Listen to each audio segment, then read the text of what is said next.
episode 1. This is a video blog that I'll be updating every week, and it will hopefully be a pretty interesting take on all things photography related, as well as a way to learn more about my approach to photography, more than you would simply by looking at examples of my work on the rest of my site. Now, seeing that as this is episode 1, I thought we'd start with the fundamentals. What is a portrait?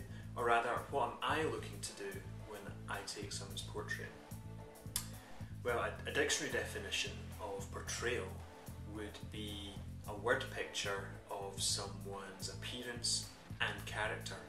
And put simply, that's really what I'm trying to do when I take someone's portrait. And I think that's what separates a portrait over a simple snapshot. And in that sense, what a portrait photographer is trying to do is no different to what concerned painters and other artists throughout history when doing a portrait. It's those two things, appearance and character. Let's look at this portrait by Rembrandt, one of the old masters of portraiture.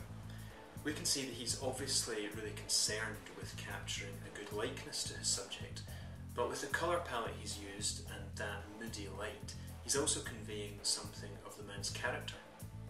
If we switch to looking at a more modern portrait, this one by Picasso, my favourite artist, we can see that he's thrown appearance right out the window.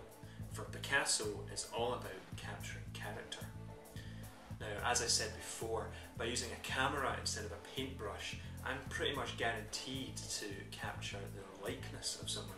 So all I really need to worry about is capturing character. Edgar Degas, another great painter who was really big on capturing character and on using the picture to tell a story, said that even with hands in pockets, they can be eloquent, and that the pencil is filled with the marrow of life.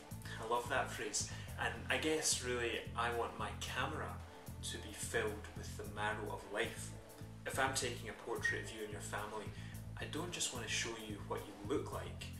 I want to convey something of the love that you have for each other and that close bond that you really only get between siblings and parents. If I'm taking a picture of your 1-year-old son, I don't just want to show how cute he looks with his first tooth coming through. I want to capture something of how fun he is to be around and what makes him special.